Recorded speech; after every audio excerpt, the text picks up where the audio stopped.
Bonjour tout le monde, aujourd'hui pour se détendre après la sacrée purge qui a été l'organisation, le tournage et le montage de ma dernière vidéo de 40 minutes spéciale d'IDM Cine Express sur laquelle j'ai consacré des soixantaines d'heures et qui a pour l'instant environ 100 vues pour une moyenne de visionnage de 7 minutes.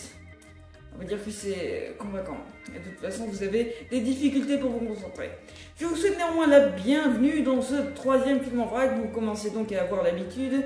Il y aura des previews, 3 films entre guillemets événements, des critiques en pagaille sans aucun lien entre elles, et la rubrique spéciale d'aujourd'hui sera spéciale. C'était tellement utile de le préciser. En attendant, je dois trouver une blague pour enchaîner avec le générique, donc patientez une seconde.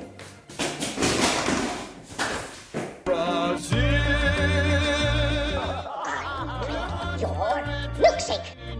La visite orphelée. We stood beneath an hammer and softly murmured. Is this what you're looking for? God's sake. We kissed on together. Tomorrow was another day. Le premier film événement est un long-métrage dont on a beaucoup parlé, qui a gagné la Palme d'Or au Festival de Cannes 2013, un film rempli de polémiques. Et je vais arrêter de faire comme si vous ne saviez pas de quoi il s'agissait alors que c'est écrit dans le titre de la vidéo. La vie d'Adèle.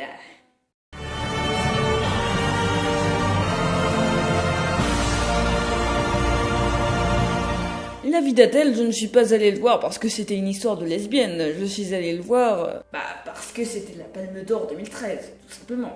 Quoi, qu'est-ce que vous croyez? Arrêtez de me regarder, vous êtes moche! Bon, ce qui est sûr, c'est que le film est objectivement très bon. Le fait est que Abdeladif Kechiche, qu'elles n'ont compliqué pour rien, tout en étant l'odieux connard qu'on connaît, allant jusqu'à faire pleurer les actrices principales dans les scènes fortes, notamment ces quelques dizaines de scènes de copulation, nous sert une proposition de cinéma intéressante qui part du fait que la caméra n'existe pas. Les personnages sonnent ainsi extrêmement réels, avec de superbes performances d'actrices qui ont sûrement souffert pour offrir ce qu'elles nous donnent ici, des dialogues qui font très vrai, des séquences chargées en émotions et plein d'autres bonnes choses. Mais, je sais pas, j'ai l'impression qu'il manque peut-être quelque chose, car même si le long-métrage a réussi son but, c'est-à-dire le film est vrai, il lui manque beaucoup de choses, et montre clairement les avantages de la fiction pure. Bien sûr, dans la réalité, on agirait comme Adèle, on pleurerait comme Adèle, on parlerait comme Adèle, on mangerait des spaghettis comme Adèle. Dude, it's a vagina, not a bowl of spaghetti. On draguerait comme Adèle, on s'habillerait comme Adèle, on baiserait comme Adèle en criant d'une façon embarrassante pendant 5 minutes comme si on faisait caca. Mais dans un long métrage, il faut tout de même faire des aménagements, car très paradoxalement, je ne suis entrée qu'assez rarement dans le film et les personnages, à part dans quelques scènes. Bien sûr, je ne dis pas que la vie d'Adèle est chiante, parce qu'on suit avec intérêt les évolutions du personnage malgré une dernière heure plus faible que le reste. Je dis juste que je n'ai été ni ému ni secoué par toute cette histoire, et au final, il est rapidement sorti de ma tête, ce film. Par contre, je ne vous déconseille pas du tout, ça se tient pendant 3 heures et c'est très bien exécuté. Même si le manque de mise en scène me fait douter sur la légitimité de la Palme d'Or. Disons aussi que le concept et le film en lui-même a ses limites, et pour moi, elles sont visibles. Si je devais noter ce film, ça oscillerait entre 3 et 4, ça planche plus vers le 4, mais je ne sais pas. Je reste tout de même plutôt positif sur ce long-métrage, mais ça ne m'est pas rentré dans mon cœur et ça peut même pas me rentrer dans le postérieur. Oui, parce que, vous savez, c'est des lesbiennes. Pardon pour les spoilers. D'ailleurs, changement de sujet, je vais abandonner les notes dans les films en vrac et les critiques en général. Ça paraît con, mais au final, je ne pense pas que donner des notes ce soit une si bonne idée, puisque graduer une œuvre, de cinéma ou non, revient un peu à établir que chaque film a les mêmes critères, alors que ce n'est pas le cas. Je vais ni juger la vie d'Adèle sur les effets spéciaux, ni juger Expendables 2 sur le réalisme de ces situations. Je vais juste dire que c'est de la merde, mais passons en mini-critique. There's something inside you. It's hard to explain. Gatsby le Magnifique. Voilà un long métrage sur lequel je suis très mitigé et note en passant, je n'ai pas lu le bouquin et on s'en branle.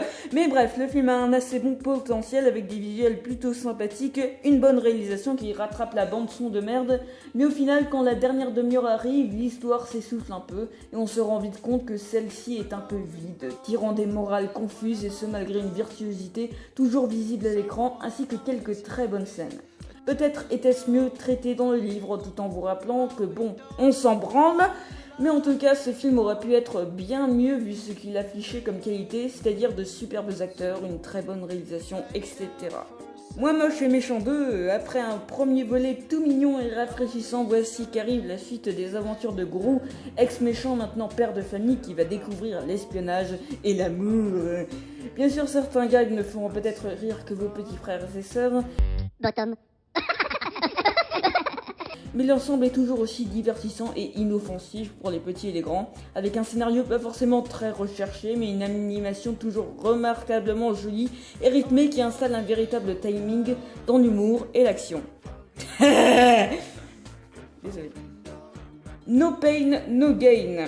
Michael Bay qui fait un bon film, c'est un peu comme Stanley Kubrick qui réalise un film Transformers. Ça ne se voit pas beaucoup et il faut en profiter.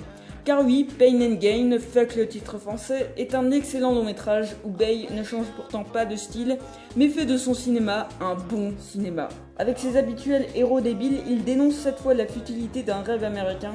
Avec son style hystérique habituel, il nous offre une véritable comédie noire et violente qui, avec plusieurs centaines de millions de dollars de moins que les Transformers, se révèle bien plus spectaculaire que ceci. Parce que oui, Michael Bay qui fait une bonne œuvre de cinéma, c'est bien plus impressionnant que des buildings mal filmés qui tombent. Les Infiltrés. Bon, d'accord, vous pouvez ne pas vouloir regarder le film pour éviter la vision traumatisante du pénis en érection de Jack Nicholson, mais Les Infiltrés est un des must-see de la carrière très chargée en excellents films de Martin Scorsese. Un superbe thriller dont on peut oublier la nature de remake pendant 2h20 de bonheur jubilatoire, de superbes performances d'acteurs dont le quatuor gagnant de Leonardo DiCaprio, Matt Damon qui joue enfin un rôle de personnage ultra détestable, un Mark Wahlberg très drôle ou encore un Jack Nicholson impressionnant de folie. Comme d'habitude, on va dire. Mais bref, film génial. American History X, ce n'est pas un film porno. Ouais, c'est pas mal, mais bon, ce n'est pas le chef-d'œuvre plébiscité par beaucoup de monde. C'est vrai quoi, c'est pas très affiné, c'est assez gentil. Ce qu'on retient du film, c'est surtout Edward Norton qui se fait violer dans une douche et une fin aléatoire pour faire pleurer les gens qui n'ont pas de pénis. Voilà. Mais ça reste un très bon film que j'ai revu sans déplaisir. Ne me tuez pas. Et ne me violez pas, surtout. Ça serait un peu grave. Mais bon. Attrape-moi si tu peux.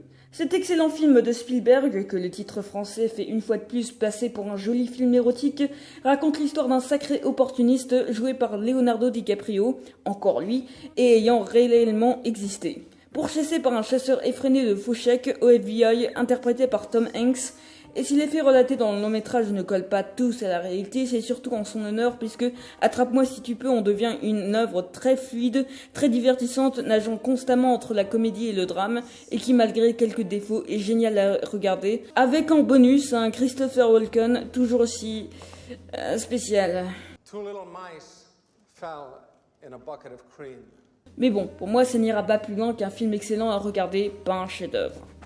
Hooligans. Bon, si vous voulez vraiment voir Elijah Wood avec un peu plus de puberté, regardez plutôt Maniac.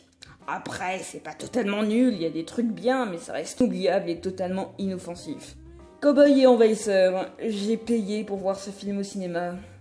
Je suis officiellement scatophile. Le Cercle des Poètes Disparus. Film culte pour de bonnes raisons, Le Cercle des Poètes Disparus arrive, malgré une mise en scène assez académique, à nous émouvoir. Bon, ce n'est pas non plus un grand chef-d'œuvre, mais au fond, je n'ai pas grand-chose à lui reprocher. De superbes acteurs, une superbe morale et une superbe fin entre le super triste de Feel Good, Be Happy Forever. Bref, je vous le recommande. En plus, il faut quand même honorer ce long-métrage pour ne pas avoir été adapté d'un livre, malgré son aspect ultra-littéraire. Et oui, je sais qu'il y a eu un livre, mais il a été écrit après, ce qui est inutile. Eh oui, je confirme. Et pour finir cette première salve de mini-critique, je vais honorer ce film en me levant sur cette chaise et en criant « Oh Captain, my Captain !» Ah Oh Captain, my Captain !»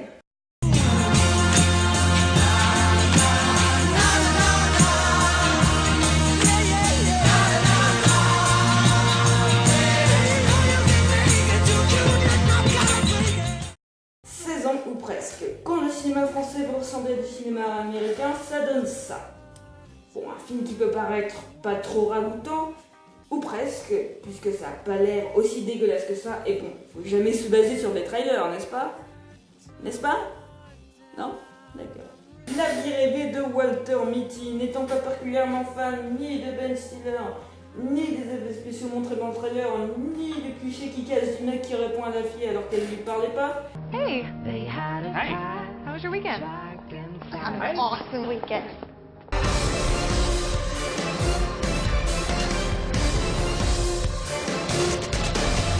La vie rêvée d'un titre français de merde a l'air d'une comédie plutôt poétique et qui s'éloigne pour une fois de toute la foulée trash américaine à laquelle Ben a lui-même participé avec le plutôt pathétique The Watch, alias voisin d'un troisième type en France, titre français de merde, mais qui dernièrement a couché du plutôt drôle This is the End, alias C'est la fin en France, titre français de merde, Le Retour.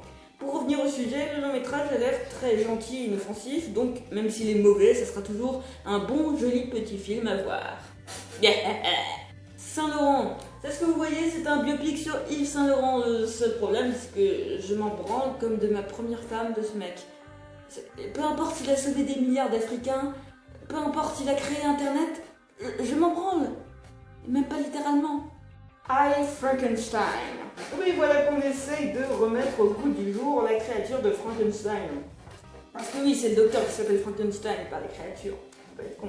Bon, en tout cas, beaucoup de gens craignent que le métrage pratique une belle sodomie sur ce mythe à cause d'un trailer baigné dans une avalanche visuelle avec des hauts esthétiques et des gros bas de mauvais goût. Moi, en tout cas, je tiens à rajouter que le réalisateur du métrage fut le scénariste de Collateral, mais aussi de G.I. Joe.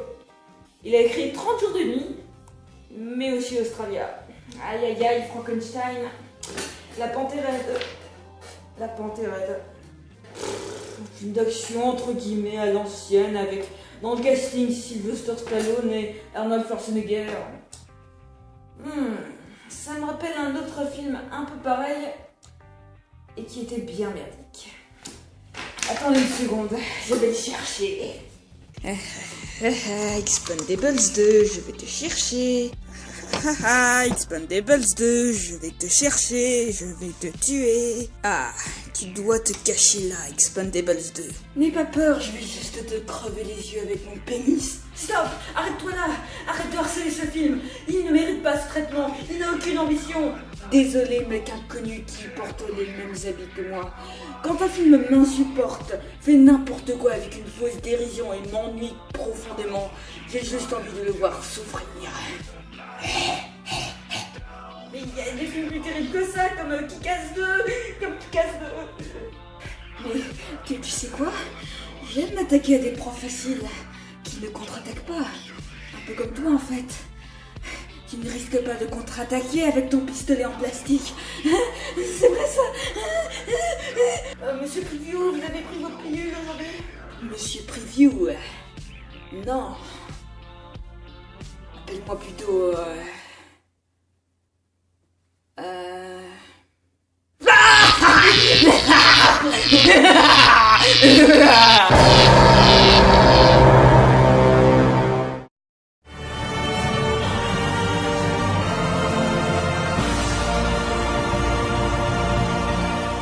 Bon, on arrête les meurtres pour s'intéresser cette fois au kidnapping d'enfants et la torture, youpi! C'est en effet les principaux contenants de Prisoners, thriller extrêmement glauque mais surtout extrêmement soigné, léché et remarquablement exécuté par le Canadien, québécois, espèce de tabernacle, Denis Villeneuve, qui avait déjà prouvé la puissance de son cinéma avec Incendie en 2010. Étant un très très grand fan de thriller, je peux décemment être content du très bon succès critique et je l'espère public du long métrage, car s'il conserve quelques défauts, Prisoners est dans le haut du panier. Faisant souvent référence à ce que j'appellerais la sainte trinité du thriller des années 90, c'est-à-dire Le Silence des agneaux, pour le plongeon la tête de la première dans un univers très malsain à travers l'enquête sur la disparition de deux petites filles de deux familles, Seven pour justement le côté glauque mais qui marche surtout dans la suggestion, et enfin peut-être Usual Suspect pour le plaisir malin que prend le scénario à brouiller les pistes, mais je suis plus très sûr de ce que je dis là.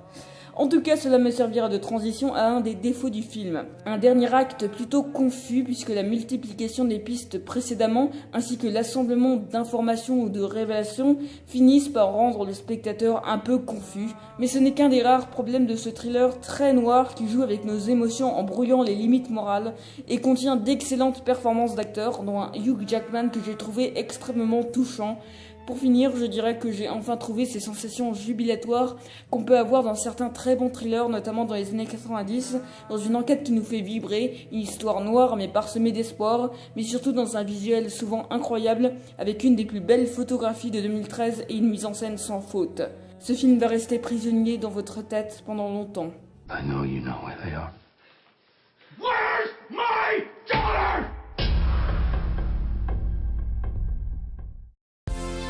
There's something inside you. It's hard to explain. L'Odyssée de Pi. L'Odyssée de Pi repose sur la maîtrise technique du surprenant Ang Lee, capable du pire comme du meilleur, et qui arrive à faire de cette histoire un véritable survival familial dont la magie apparente cache une vérité plus sombre. Et c'est là toute la mécanique bien huilée du film qui arrive à nous faire relativiser sur des choses bien plus profondes qu'il n'y paraît, un peu comme ma bite. Bon, après je ne considère pas vraiment le film comme une grosse claque, même pas visuelle, car si l'Odyssée de Pi est un long métrage extrêmement beau, même en étant bourré à la moelle d'images de synthèse, mais bon, il y a des terrains où les CGI sont la seule solution, je ne l'ai pas suivi avec un grand intérêt. Je ne dirais pas qu'on s'ennuie devant, mais il y a quelque chose qui manque, même s'il mérite ses très bonnes critiques. The Conjuring, les dossiers Warren. J'aurais aimé mettre ce film en film événement puisque j'ai beaucoup de choses à en dire et qu'il est assez récent, ce que je ferai peut-être en vidéo, mais bon, dans un certain mieux vaut en parler ici. Car oui, The Conjuring, c'est la première fois depuis un bon bout de temps que j'ai eu vraiment les pétoches dans un film d'horreur. Surtout au cinéma, ce qui ne veut de toute façon pas dire grand chose vu que je vais assez rarement voir un film d'horreur au cinéma, à cause notamment du public. Là dans ma salle, alors que j'essayais de me concentrer sur la superbe mise en scène du génie de l'horreur James Wan, j'entendais un débile s'écrier « Oh putain » 36 fois et les suçons d'un couple qui s'embrasse sur la bouche ou sur toute autre partie du corps. Bref, pour revenir au sujet, le long métrage se place déjà comme le meilleur film d'horreur de 2013. James Wan a à peu près tout compris au cinéma d'horreur et il lui livre en même temps une lettre d'amour qu'un véritable roller coaster. Car oui, le genre de l'horreur ne repose pas sur des jumpscares. Car même s'il y en a dans le film, ils sont très bien utilisés.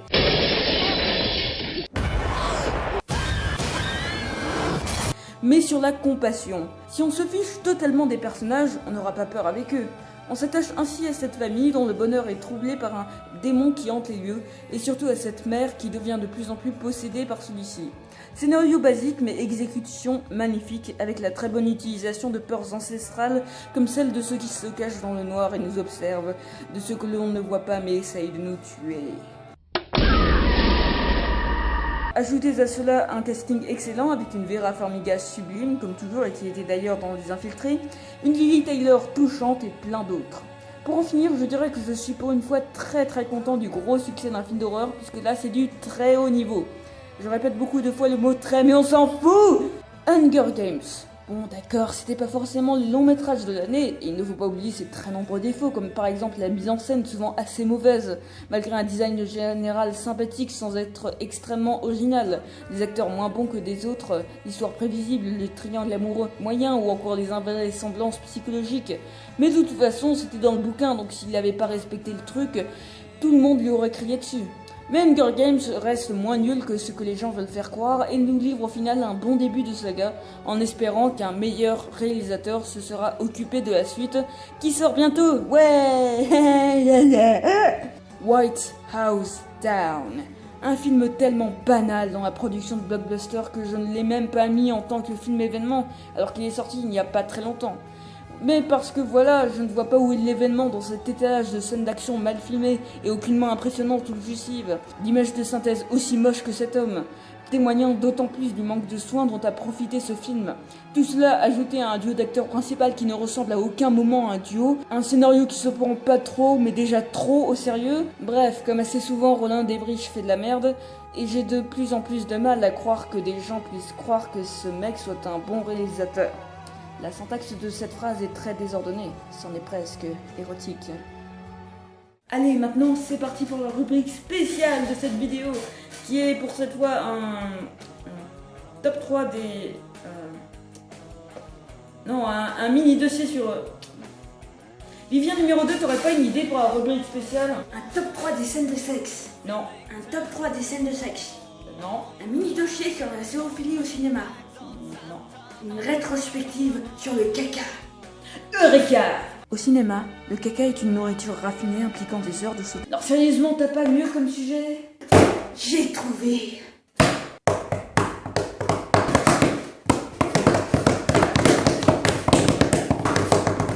Bon, dis-le! Alors, tu prends un film, ou une trilogie, ou une saga, on s'en fout, et tu le résumes avec des voix débiles, et tu appelles ça skip. Ok. Et on prend quoi comme premier film? The Dark Knight. T'es sûr que le caca c'est pas mieux? T'inquiète, on fera ça dans le prochain. Ok.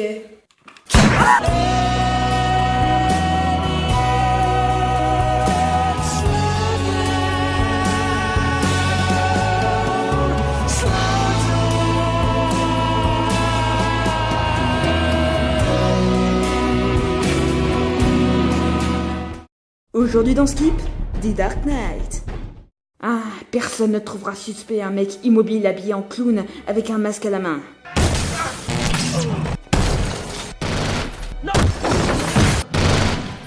Hey toi, je pensais que Robert De Niro t'avait tué dans Hit depuis tout ce temps.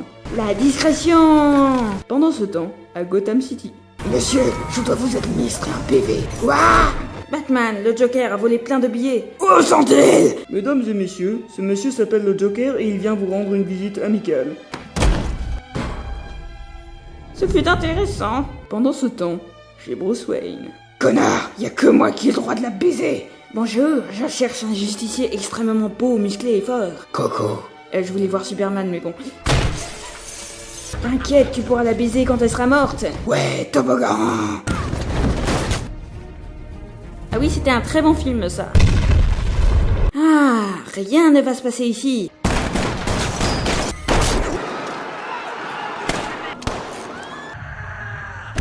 Je suis le Batman.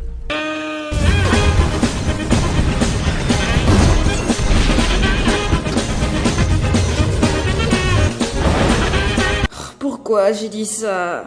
Putain, pourquoi j'ai dit ça? Hey, Harvey! Je vais sûrement mourir, donc j'ai quelque chose de très important à te dire. Quoi? Bon, monsieur le Joker, je vais envoyer Batman qui va vous interroger d'une façon très psychologique et psychique.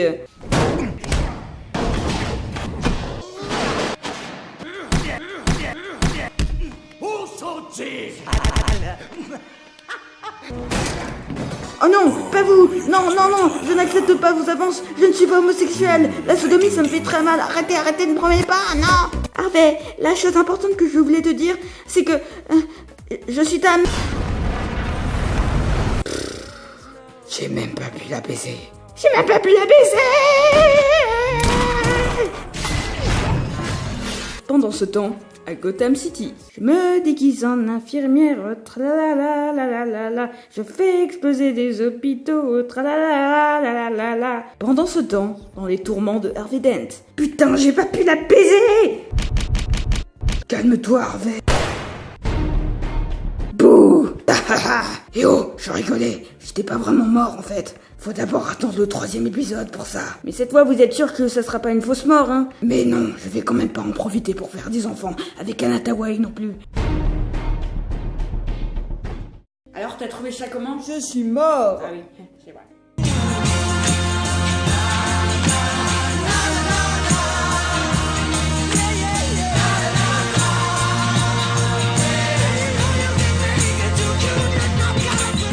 Tom à la ferme, le nouveau film de Xavier Dolan, réalisateur québécois du très grand Laurence Anyway et du controversé clip de Indochine pour College Boy, s'offre un peu à nous avec un extrait bien dégueulasse, pas au niveau du contenu mais du montage. On n'entend rien, on comprend rien et on se demande ce que va nous offrir ce jeune réalisateur qui, même s'il pouvait paraître extrêmement prétentieux, a quand même pu nous offrir des choses regardables. Captain America 2, Winter Soldier.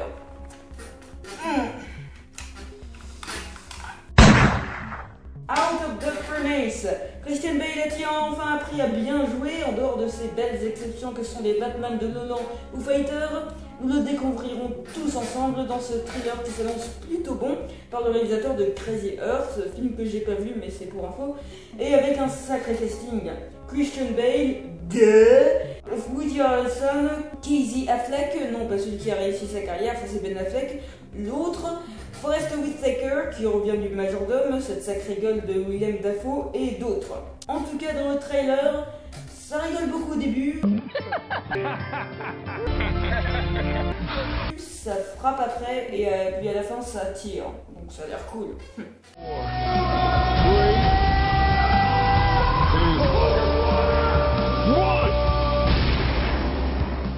47 Ronin, Keanu Reeves a-t-il enfin appris à bien jouer en dehors de ces belles exceptions que sont... Ah non, cette fois il n'y a pas d'exception. Bon, en tout cas, ce 47 Ronin est une mise au goût du jour d'un très ancien conte japonais, et la bande-annonce annonce un univers qui s'imprègne du fantastique, entraînant avec lui des visuels en CGI assez moches, mais un petit côté épique. On peut toujours espérer, d'autant plus que le réalisateur est assez expérimenté puisqu'il a déjà réalisé... rien. Voyons, Carl Lynch, espèce de petit fainéant, tu mérites une fessée.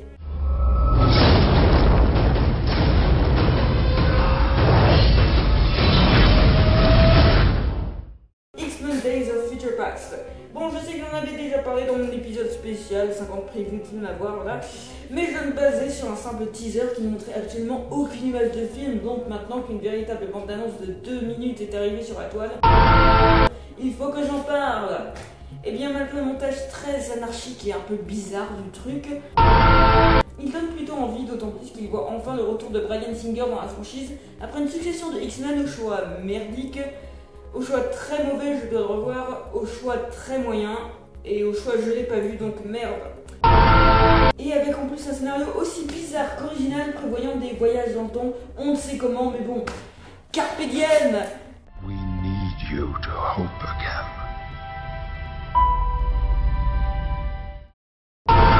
Et enfin pour terminer, Godzilla, sûrement dû au succès critique et plus oriental qu'occidental du très bon Pacific Rim, l'annonce de Godzilla a vu renaître l'espoir dans les yeux des fans de la créature sodomisée dans le film de Roland Emmerich, qui ne fait toujours pas de bons films de toute façon. Un premier trailer très court est sorti, on ne peut pas en dire grand chose vu qu'on voit rien, mais il reste assez alléchant.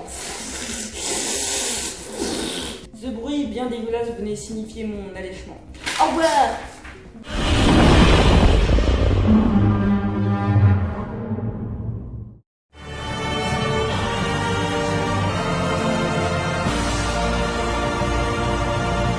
Gravity, c'est ce film déjà proclamé comme étant le meilleur de l'année, c'est ce nouveau film de SF du réalisateur du génial Les Fils de l'Homme, Harry Potter 3, avec seulement 2 acteurs au casting et l'infini du silence de l'espace pour les seconder.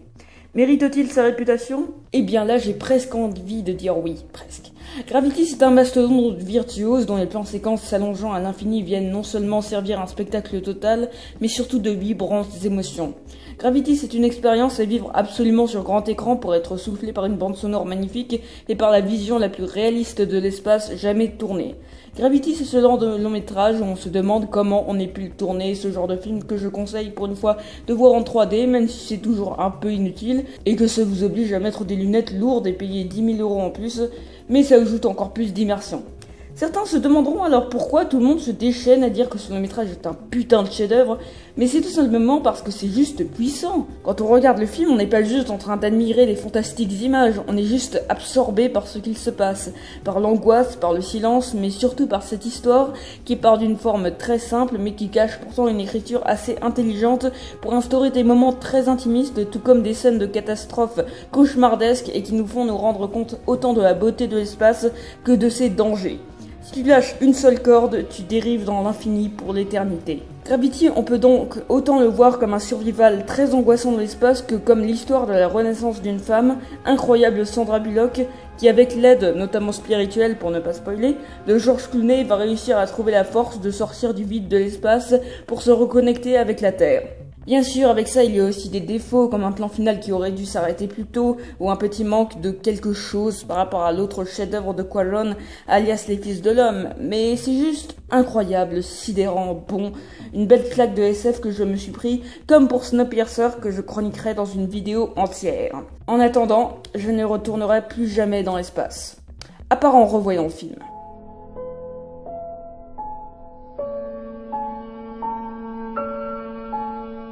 Ce troisième film en vrac est donc fini. En attendant, j'espère que vous passez une bonne rentrée des classes en train de travailler et faire des choses importantes pour votre vie. Bonne chance. En attendant, au revoir, longue vie, prospérité, et maintenant je dois trouver un truc génial pour bien finir la vidéo. Ah mais oui, je sais!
I don't want your future!